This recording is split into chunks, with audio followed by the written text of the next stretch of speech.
नमस्कार देवियों और सज्जनों, व्यालोक वाणी में एक बार फिर से आप सभी का स्वागत है। और हमारे साथ हैं बाबा रामदास जी और अजीत सिंह उर्फ हमारे प्यारे दद्दा।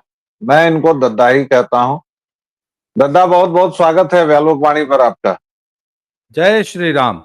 जय जय श्री राम और जी। आज दद्दा से हमारी बातचीत का विषय है कि दो राज्यों की पुलिस और दो राज्यों का प्रशासन कहिए एक दूसरे के चालान काटने में व्यस्त है, जबकि ये त्योहारों का समय है और आवाजाही ज्यादा होगी, सब कुछ हो रहा होगा। उस बीच राजस्थान और हरियाणा दोनों के ही रोडवेज कर्मचारियों में कुछ कहा-सुनी हुई, फिर एक ने दूसरे का चालान काटा और अब दोनों राज्यों के बीच की बात हो गई। और इस पर बड़े मजेदार सोशल मीडिया कमेंट्स और क्या-क्या हो रहे हैं, लेकिन सरकार है दोनों जगह की कि उसको पता ही नहीं चल रहा है और अभी तक इसमें इंटरवीन नहीं किया गया है। अब सीधे इस मामले पर और भी जो विस्तार से जानकारी हमें होनी चाहिए, उसके लिए सीधे चल रहे हैं दद्दा के पास। दद्दा, सीधा आपके पास, over to you from the horse's mouth only. एक लेडी कांस्टेबल हरियाणा की राजस्थान की रोडवेज बस में यात्रा कर रही थी। राजस्थान रोडवेज के कंडक्टर ने इतनी बड़ी हिमाकत, इतनी बड़ी धृष्टता कर दी कि उससे किराया मांग लिया। अब वह बोली नहीं दूंगी। अब इसको दिल से लगा लिया कंडक्टर साहब ने। कंडक्टर साहब बोले लेके रहूंगा, बोले नहीं दूंगी, उतर जाओ। नहीं उतरूंगी। तो सब ये चलता रहा। अंत में शायद जब बस रोक दी गई या कुछ हुआ तो अंत में उस लेडी कांस्टेबल ने 50 रुपए दिए, ऐसा सुनने में आया है। अंत में कंडक्टर ने टिकट बना ही दिया। उसके बाद एक यात्री, आजकल तो दुनिया का हर व्यक्ति पत्रकार हो गया है, क्योंकि उसके पास भगवान ने एक प्लेटफॉर्म दे दिया है, व्यवस्था ने। Every citizen is a reporter now. तो उसने वीडियो बना के वायरल कर दिया। बड़ा है तो मसला तो मसालेदार है, इसमें कोई दो राय नहीं है। तो साहब, अब जब हरियाणा को पता चला तो उन्होंने ताबड़तोड़ जो है चालान काटना शुरू किया। तो उसके जवाब में हरियाणा ने काटा तो राजस्थान ने भी काट दिया चालान बसों का। और हमारा जो कानून है वो ऐसा है कि आप किसी भी नागरिक का या किसी भी गाड़ी का 135 किस्म का चालान काट सकते हैं। अगर कोई पुलिस वाला सचमुच अपनी औकात पे आ जाए तो प्रधानमंत्री की गाड़ी का भी चालान काट देगा। प्रधानमंत्री के काफिले का, जो उनकी निजी गाड़ी है, उसका भी चालान कर देगा। मोदी जी कुछ नहीं उखाड़ पाएंगे पुलिस वाले का। खैर साहब, अच्छी बात है, वेरी गुड, अच्छी बात है ये। हमारा हमारे देश का कानून ऐसे ही डिजाइन किया गया है कि अधिकारी या जो व्यवस्था है या जो प्रशासन है या जिसे सरकार बहादुर कहते हैं, वो आपको किसी भी मुद्दे पर किसी भी तरीके से पटक के जो है आपके पिछवाड़े में बांस कर देगी। आप कुछ नहीं उखाड़ पाएंगे। उत्तर प्रदेश में हम देख ही रहे हैं कि सुप्रीम कोर्ट तक जो है जोर लगा के हट गया। बाबा के बुलडोजर रोक लिए। हाँ, ये तो शुक्र मनाइए कि हरियाणा और अ, राजस्थान ने बसों का सिर्फ चालान किया है, अभी इम्पाउंड नहीं की है। इम्पाउंड कर सकते हैं, उसको कुचल सकते हैं एकदम क्रशर में ले जाके। हाउ एक ठो मशीन आती है ना, जो एकदम कार को कुचल के जो है एकदम एक छोटा सा पीपा नुमा बना देती है। जी उतना भी जी। कर सकते हैं सरकार के। हमारी देश की सरकार में इतनी ताकत है और वो आ जाएगी। वो ऐसा हाथी है, वो किसी भी चीज को कुचल सकता है। तो साहब, हरियाणा और राजस्थान एक दूसरे को इसी तरीके से जो है बेइज्जत कर रहे हैं। और बात अब चूंकि मोछ पे आ गई है, तो हरियाणा की मोछ कैसे कम टाइट हो जाएगी राजस्थान से। और मैंने सुना है, क्योंकि मैंने विज साहब का एक बयान सुना था, बोला नहीं वो मसला हुआ था, वो सुलझा लिया गया है। परंतु आज जी। आज की मैंने रिपोर्ट देखी है कि नहीं, कुछ नहीं सुलझा है, और हरियाणा की एक बस का चालान आज फिर किए हैं राजस्थान वाले सब। तो कुल मिला के मैंने सुना है कि अब तक लाखों रुपए के चालान हो चुके हैं, और ये सिलसिला अभी चल रहा अच्छा, है। अच्छा हाँ, दादा, ये हम लोग, मैं हंसते हुए बात कर रहा हूं, लेकिन ये हमारे देश की जो व्यवस्था है उस पर तो ये जीवंत स्किट है, जीवंत नाटक है, जीवंत रंगमंच है। क्योंकि जो लेडी पुलिस कर्मी थी वो क्यों नाराज हैं? क्योंकि एक राज्यकर्मी जो कंडक्टर है वह अपने कर्तव्य का बस पालन कर रहा है, यानी इनको मुफ्त में सफर नहीं करने दे रहा है। नाराजगी की शुरुआत देखिए वहां से हुई। तो वहां वो लेडी जो है वो नाराज हो गई। अब वो नाराज हुई तो इधर इसने सोचा कि मैंने मैदान फतह कर लिया, और जब वीडियो वायरल हुआ तो फिर एक पूरे स्टेट की पुलिस ने सोच लिया कि अरे ये तो हमारा अपमान हो गया, फिर वो नाराज हो गए, फिर उन्होंने चालान काटा, और जब प्रतिकार में चालान कटा तो चालान का युद्ध शुरू हो गया। लेकिन बहुत गंभीरता से, जैसे कि मैं अमूमन इन बातों को लेके चला जाता हूं अंततः एक गंभीर मोड़ पर, तो आप देखिए कि आपके यहाँ की व्यवस्था कितनी सड़ चुकी है, या सड़ी हुई है ही, आप उसको कुछ कर नहीं सकते हैं।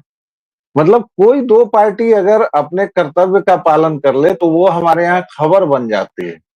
इस पर क्या कहना है दद्दा? जैसे मैं बाहर के बारे में देखता हूँ, राष्ट्रपति उठे या प्रधानमंत्री साइकिल से चले गए, या कोई बड़ी बात नहीं, कोई भी बड़े खानदान का नीदरलैंड का राजा इधर से उधर चला गया, या कोई भी इस टाइप का, मतलब कहीं कहीं जहां एक ड्यूक व्यूक है वहां पर। लेकिन अपने यहाँ तो ये सब जो, अगर सीजेआई एक दिन 6 बजे तक बैठ गए तो उसका हंगामा हो गया। अभी इस बात का हंगामा हो रहा है, जबकि दोनों तरफ क्या है कि ये जिद है कि हम कानून का पालन नहीं करेंगे। इसको कैसे देखते हैं आप? आपकी पीढ़ी की ये देन है क्या? यही मुझे भारतवर्ष देके जाएंगे? नहीं नहीं, ये मुझे ऐसा लगता है कि ये जो प्रिविलेज है, जी। जो जो प्रिविलेज का जो भाव है सरकार बहादुर में, सरकार बहादुर, एनीथिंग विच इज प्रशासनिक, और जी। प्रशासन को सर्वशक्तिमान, और better, first among equals, first among equals का जो हमारी जो व्यवस्था में जो भाव पैदा किया गया है, जैसे पुलिस या प्रशासन का कोई भी अंग हो, वो आम नागरिक से अपने को ऊपर समझता है, प्रिविलेज समझता है, और वो ये मान के चलता है कि हमारे ऊपर कोई कानून लागू नहीं होगा, या ये कानून वगैरह जो है जितना भी व्यवस्था है ये सब दोयम दर्जे के जो ये आम बेचारे नागरिक हैं इनके लिए लागू होता है, हमारे ऊपर थोड़ी ना लागू होगा। और कुछ लोग बड़ा गर्व महसूस करते हैं कानून तोड़ के या व्यवस्था तोड़ के। ईगो का जी। प्रश्न हो जाता है, ईगो है।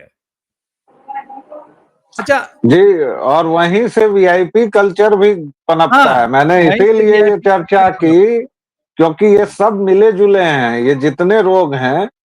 और फिर ये भी चलता है कि अरे चलो लखनऊ में स्टेडियम में कौन कितने टिकट बटोर दिया, लेकिन उसका परिणाम जो शहर की व्यवस्था में होता है, जो क्योस फैलता है, जो लाखों गाड़ियां उतर जाती हैं, केवल इस बिना पर कि हमारा पौआ है और हम तुम्हारे लिए 4 पास का जुगाड़ कर देंगे। तो पता चला 60,000 सीट हैं, 90,000 पास जारी हो गए, क्योंकि कोई किसी को खुश और नाराज नहीं कर सकता है।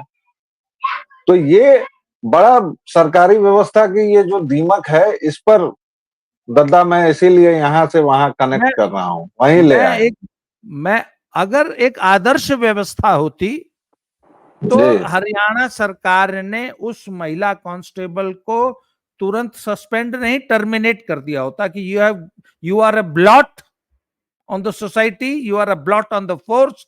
तुमने हरियाणा को 50 रुपल्ली के लिए बेइज्जत किया है, तुमको तनख्वाह देते हैं तो तुम्हारी औकात 50 रुपए की नहीं है, और तुम हरियाणा की पुलिस को बेइज्जत कर रही थी, बदनाम कर रही थी।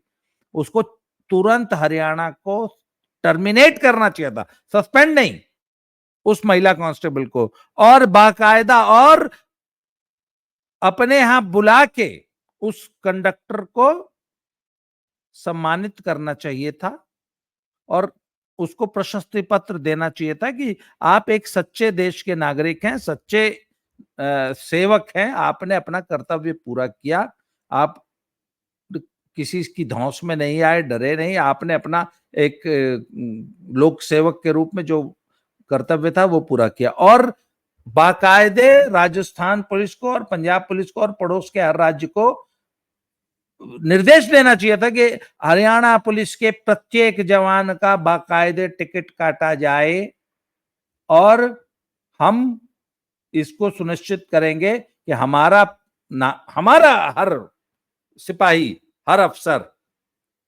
रोडवेज में, बस में टिकट लेके चलेगा। अच्छा, पंजाब ने एक बहुत सुंदर व्यवस्था बना रखी है।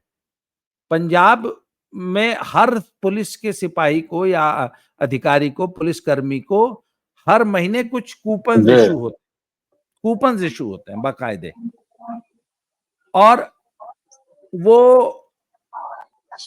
हर पुलिसकर्मी वो कूपन लेके चलता है, और बाकायदा वह कूपन देके टिकट लेता है, और कंडक्टर पूरी व्यवस्था के तहत टिकट बनाता है, और कूपन तब हिसाब में बाकी लोगों का रुपया जमा करेगा तो इनका कूपन जमा करेगा। तो मैंने पंजाब पुलिस के किसी भी सिपाही को किसी प्राइवेट बस में भी बिना टिकट सफर करते नहीं देखा है, और बाकायदा जो प्राइवेट बस कंडक्टर और रहन देते हैं कि हमारी बस में क्या करने चले आए हो, अपनी रोडवेज में जाओ, इतनी रोडवेज चल रही हैं, हमारी सीट क्यों खराब करोगे, हमारी बस में चलोगे तो पैसा दोगे।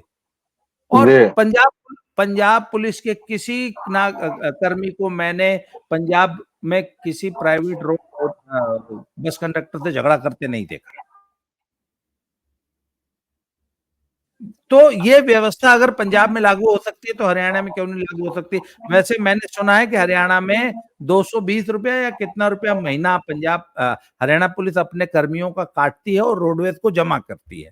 ऐसी कोई व्यवस्था है हरियाणा में, पर वो राजस्थान में लागू नहीं है, राजस्थान की रोडवेज बस में लागू नहीं है।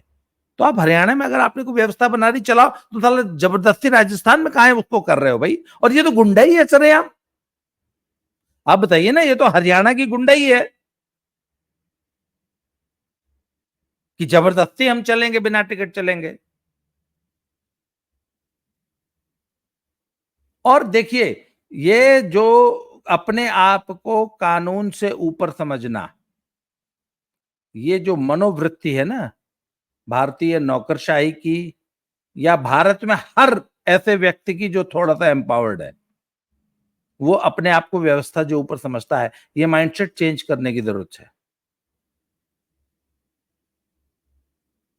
इस पे हमारे देश को, ये देश के चरित्र, ये देश के चरित्र को डिफाइन करता है।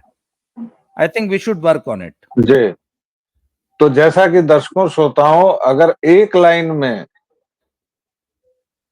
दद्दा की बातों का मैं सार निकालना चाहूं तो एक लाइन में ये है कि भाई, राष्ट्रीय चरित्र का निर्माण करने के लिए बहुत सारे बलिदान नहीं, कुछ एक छोटी बातों से ही अपनी यात्रा शुरू कर सकते हैं। भाई, जहां टिकट है टिकट ले लीजिए, स्वच्छता मत फैलाइए। आखिर क्यों हम इतना पैसा खर्च होने के बाद भी गंदे शहरों में हमारे शहर इनाम पाते हैं? क्यों? इसलिए कि कूड़ेदान पड़ा हुआ है, लेकिन हमको उसके बगल में ही कूड़ा फेंकना है। इसलिए कि हम गीला और सूखा कूड़ा कभी अलग नहीं करेंगे। इसलिए कि हम बहुत कुछ नहीं करेंगे, हम अपने घर का कूड़ा बाहर सड़क पर फेंक देंगे। ये तमाम चीजें जो हैं, इसी से हमारे चरित्र का पता चलता है। जी, दादा, आप कुछ जोड़ना चाह रहे हैं? मुझे याद है, मैं एक बार सन 2014 के बाद की बात है, मोदी जी प्रधानमंत्री बन चुके थे और स्वच्छ भारत का अभियान उन्होंने पूरे भारत में छेड़ रखा। और मैं पता नहीं गांव में, अपने ही गांव में या कहाँ किसी काम से गया हुआ था, तो वो सरकारी स्कूल के जो मास्टर साहब हैं, वो पान घुलाए हुए थे। वो पान घुलाना जो है वो शायद शहरी दर्शक आपका नहीं समझ पाएगा, तो मैं उसको समझा दूं कि जो ये सब पान के शौकीन लोग होते हैं, ये पान या मसाला खा के जो है मुंह में उसकी वो तम्बाकू की लार बहुत सारी इकट्ठी हो जाती है, करते रहते हैं, काम करते रहते, ऐसे करके बात बतियाते रहेंगे और आधा घंटा उसको मुंह में घुलाते रहेंगे। उसको कहते हैं पान घुलाना। फिर ऐसे एकदम जैसे हाथी, हाथी को कभी आपने मूत्रता देखा है सड़क पे? हाथी का मूत्र जो है अन्य जानवरों की तुलना में बहुत ज्यादा वॉल्यूम ज्यादा होता है ना, एकदम बाढ़ सी आ जाती है सड़क पे। जेएनयू में आपने नहीं देखा होगा, मैंने देखा है। जेएनयू में हाथी मूत्रता नहीं देखा होगा। तो जिस दादा प्रकार जेएनयू के आगे बहुत दुनिया है, बहुत कुछ देखा है मैंने। हाथी का भी, घोड़े का, सब कुछ देखा है, बहुत कुछ देखा है। तो जिस प्रकार हाथी मूत कर सड़क पे बाढ़ ला देता है, उस तरह मास्टर साहब ने क्लास में पढ़ाते पढ़ाते वहीं कुर्सी पे बैठे बैठे थूक दिया, और सचमुच हाथी के मुंह जितना थूक दिया। मैं वहीं बगल में था। बाई गॉड, मैंने अपने आप को किस कदर कंट्रोल किया, मैं आपको बता नहीं सकता। मैंने कहा कि सरकारी कर्मचारी के राजकीय उसके व्यवधान डालने के चक्कर में कौन कौन सी धारा लग जाती है, इस चक्कर में मैंने मास्टर साहब को कुछ बोला नहीं। मैंने कहा बताओ, ये आदमी हमारे स्कूल का टीचर है। आज भारत में जो स्वच्छ भारत अभियान जो फेल हुआ है ना, वो सिर्फ इसलिए हुआ क्योंकि हम अपने बच्चों को लिटर नहीं करना है, देश को गंदा नहीं करना है। ये, और मैं प्राइमरी स्कूल की, सरकारी स्कूल की बात छोड़ दीजिए, जो सबसे महंगे हमारे स्कूल हैं। मैं अभी जेडी में जब गया था ना सर, जेडी के अधिवेशन में गया तो क्लार्क्स होटल में ठहरे थे ना, जो कि जयपुर का सबसे महंगा होटल था। वहां पे पूना के एक बहुत महंगे स्कूल के बच्चे आए हुए थे, क्योंकि जो बच्चे 3 दिन तक क्लार्क्स होटल में ठहरे हैं स्कूल के ट्रिप में, कितना महंगा ट्रिप रहा होगा। इसका मतलब जो पेरेंट लाख 1.5 लाख रुपए का एक ट्रिप अफोर्ड कर रहा है अपने बच्चे का, उन बच्चों का संस्कार, मतलब जो सड़क छाप छपरी बच्चे होते हैं ना, उनका वो संस्कार था। वो होटल में ऐसे बिहेव कर रहे थे, और बच्चे 10वीं 11वीं 12वीं के थे। तो इसका मतलब हमारा जो एजुकेशन सिस्टम है, अच्छे नागरिक तैयार करने में हम पूरी तरह फेल हुए हैं, द टीचिंग कम्युनिटी। जी, लेकिन दादा ये बात शुरू हुई थी हरियाणा और राजस्थान के बीच। जो मुद्दे हैं, वो मुद्दा ये है कि भाई एक कांस्टेबल को, पुलिसकर्मी को मुफ्त में बस की सवारी नहीं करने दी गई, सफर नहीं करने दिया गया, और उसके बाद दोनों राज्य एक दूसरे पर चालान युद्ध थोपे हुए हैं। यह हाँ। बहुत गंभीर विषय है कि हम अपने राष्ट्रीय चरित्र का कितना अवमूल्यन करके चीजों को देखते हैं। ये हमारा राष्ट्रीय चरित्र बता रहा है। और आप उत्तर जाएं, दक्षिण जाएं, पूरब जाएं, पश्चिम जाएं, अपवाद हो सकते हैं, नियम यही है कि हम भी न तो अपने समाज की चिंता करते हैं, न राज्य की चिंता करते हैं, न ही देश की चिंता करते हैं। दादा बहुत बहुत धन्यवाद, आपने हमें समय दिया अपने विस्तृत शेड्यूल के बावजूद। और एक आध बातें और भी करेंगे हम। फिलहाल व्यालोक वाणी को जिस तरह आप लोग स्नेह देते आए हैं, प्लीज देते रहिए। लाइक, शेयर और सब्सक्राइब कीजिए। इसी के साथ दीजिए अभी आज्ञा। जय सिया राम। जय श्री राम, जय जय श्री राम।